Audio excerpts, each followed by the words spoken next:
Good morning, everyone. Welcome to the end of another week. It's been an interesting week this week.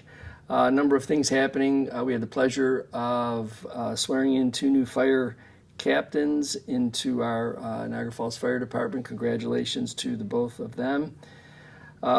We continue to have activities down at the City Market. I encourage everybody who wants to take a fresh look at the City Market to come on down. This past Wednesday, we had the second car show. Each month, there's a car show planned along with other activities.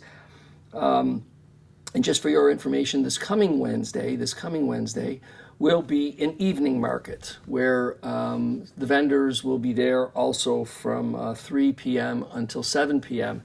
Now, that's in response to a request by some people who obviously their workday doesn't end early enough for them to take advantage the fresh fruits, vegetables, and other vendors that are there.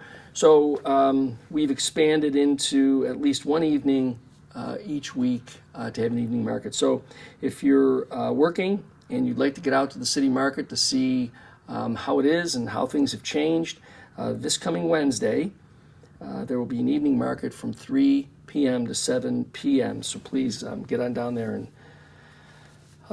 see how the new market is. We also had the opportunity this week to join with others. Project Connect Niagara, the principal sponsor is Niagara Choice Federal Credit Union, and we thank them for their sponsorship. It'll be an opportunity there's several dozen vendors who will be present next week, July 26th. They will be present at Heart, Love, and Soul on Ontario Avenue. They'll be present, and you can stop in if you have any questions, if there are forms that you need to fill out and you don't understand them, or if there are questions about housing, questions about places, food pantries, mental health services. A number of service providers will be present to answer and to assist anyone that's in need. So to the extent that you may be one of those people who may need some help and some information, please make sure you make your way down there. They'll be there between 9 a.m. and 1 p.m. Next Wednesday. So stop on down to see if there's something there that can be of benefit for you. Again, we continue to have, I think, some success with the program that we have funded for minority and women-owned businesses. Yesterday, we had the chance to provide some support, a support check to the Swift Current Eatery at 300 3rd Street. It's located, if you're standing facing the Sheridan, it's located to the left of the entrance into the hotel.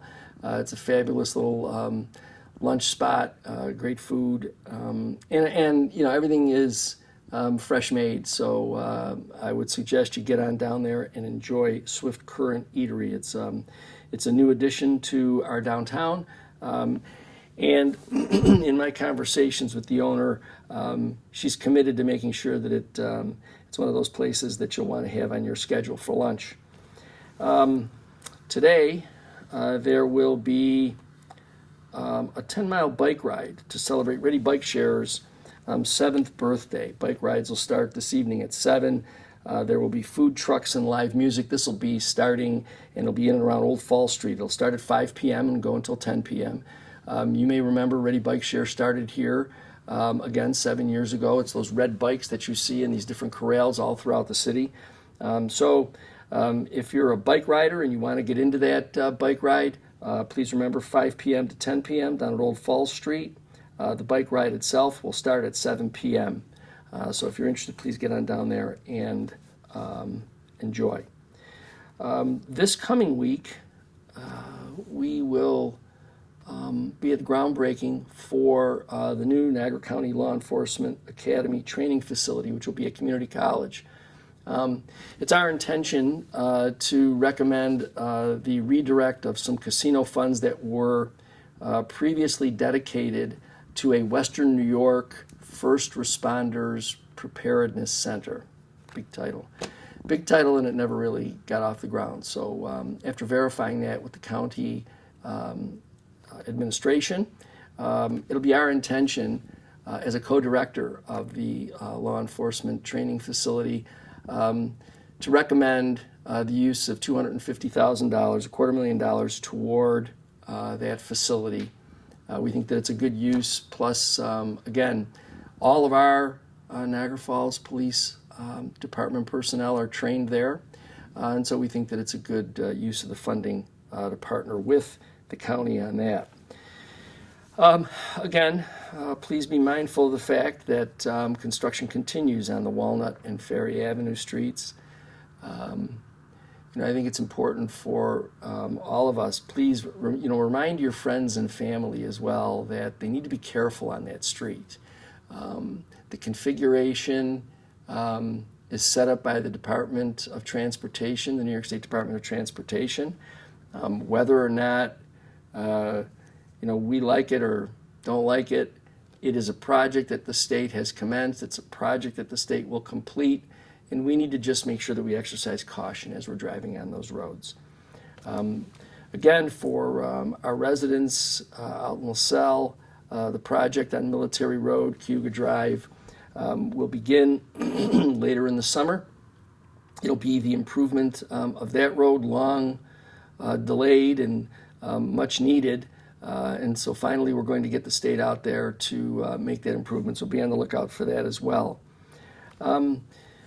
I know everybody, we were all sort of surprised by last night's weather. Washed out a number of things. Unfortunately, it washed out the movie night on Old Falls Street. I know that Old Falls Street will continue to advertise those movie nights out at the Commons, so please be on the lookout for those as well.